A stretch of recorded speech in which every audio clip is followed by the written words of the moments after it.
Hi guys, my name is Matti Sulanto. I'm a photographer. Welcome to another video, and this time I'm gonna set myself a challenge. I'm gonna shoot only vertical pictures today. And you may want to ask, what kind of a challenge is that? And it is a very valid question. Let me explain. Back in the day when I was shooting for magazines and many printed publications, I shot vertical format all the time because most printed publications are in vertical format. So there was a lot of demand for vertical pictures. They were a must if you shot for printed publications.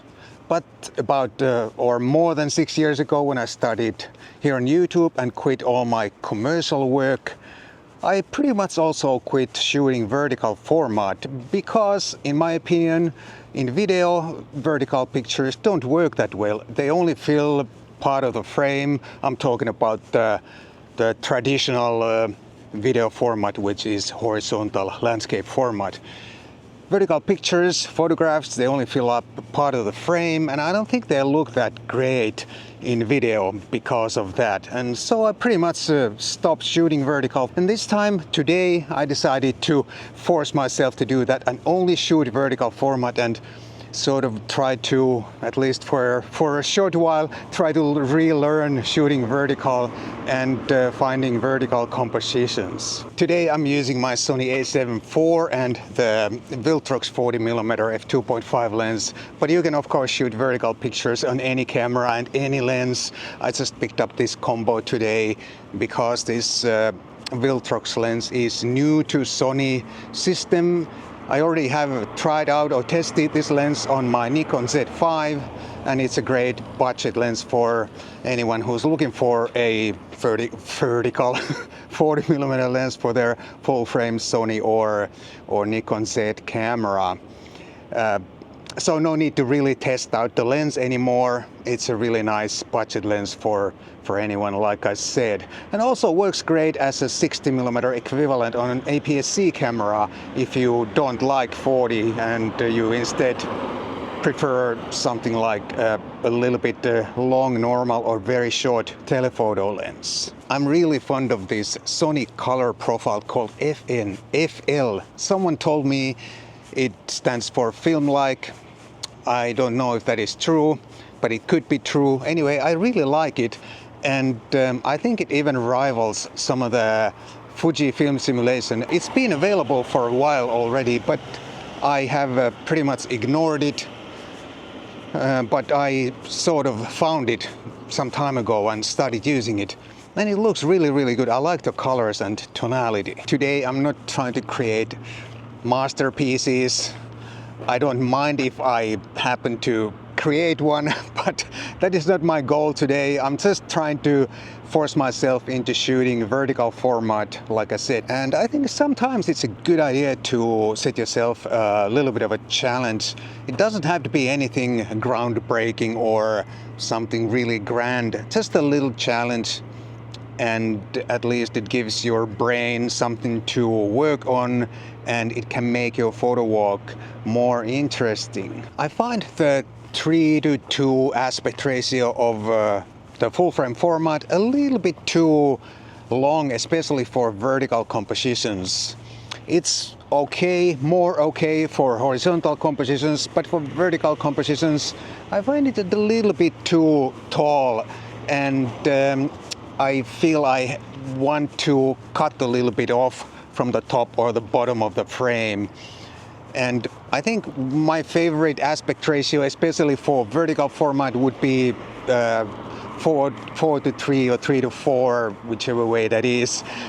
That is so much more, I don't know, balanced aspect ratio for vertical format. I don't know, what do you think? Please do leave your opinion or comment down below. I'd like to hear what is your opinion on aspect ratios, especially for vertical format. When it comes to the camera settings today, I feel a little bit lazy. I'm shooting on P mode, auto ISO, and I let the camera choose all the exposure settings, and I'm just concentrating on creating some vertical compositions. Sometimes I feel it's really liberating just to let the camera choose whatever it chooses, and usually it works out quite nicely. In my opinion, cameras program modes, regardless of the camera, they are usually pretty like reliable and sensible. Another quite easy auto exposure, sort of auto exposure mode, is to set your camera to a manual mode and auto ISO. Then select your preferred aperture and your preferred shutter speed and let the auto ISO take care of the final exposure. I think it works really well, and then in that mode you can really determine whatever aperture you prefer and whatever shutter speed you prefer, and the camera will still automatically set the final exposure. You don't have to worry about that. It's worth giving it a shot at least. I had absolutely no idea that there is such a nice little nature trail walking path near where I live. I live just like a, I don't know, 15 minutes walk that way.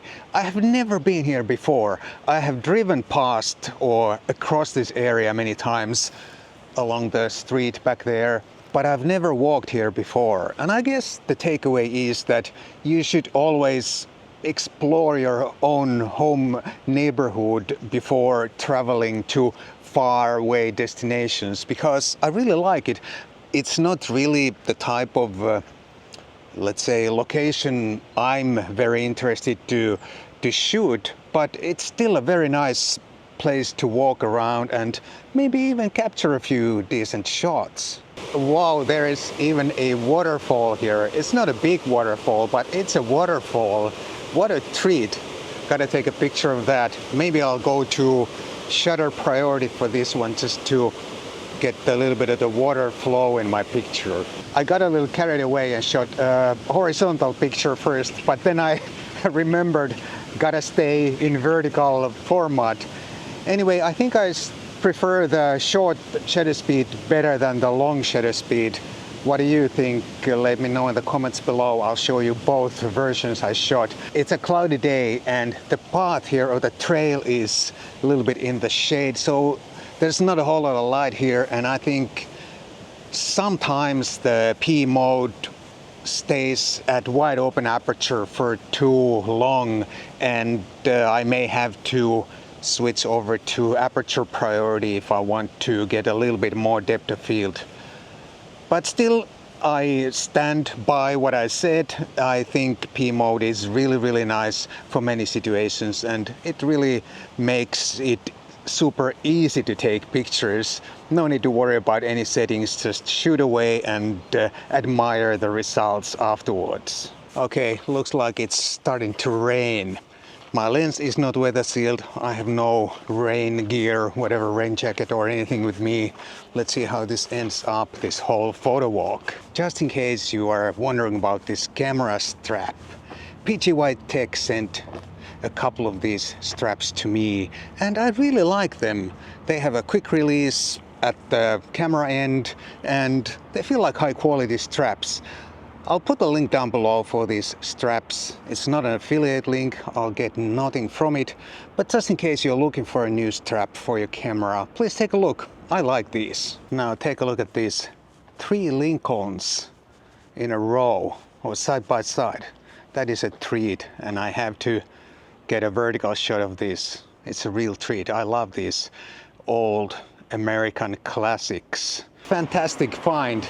3 Lincolns side by side over here somewhere in the north corner of Helsinki. I was not really able to include the white car perfectly in my vertical composition, but still I think I got a couple of nice shots. Beautiful cars. When it comes to automobiles, I'm a bit of a petrol head, and I do not discriminate.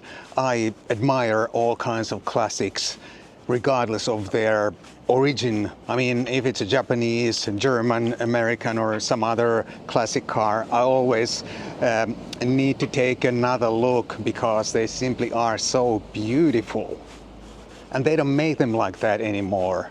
It looks like it's not going to rain after all, and I probably get home pretty much dry and happy. When I look at today's pictures on my camera screen, I'm pretty happy with the results. Nothing too remarkable, but a couple of really nice shots. My mind may change when I see these on a big screen, but anyway, at least now I'm pretty happy.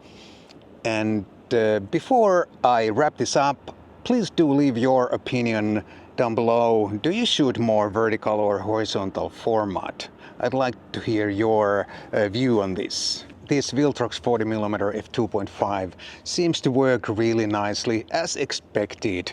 Like I said, I have already tried this out or tested out this on my Nikon Z5 and I was really impressed because it's so affordable. I think it's something like $150, $160 only.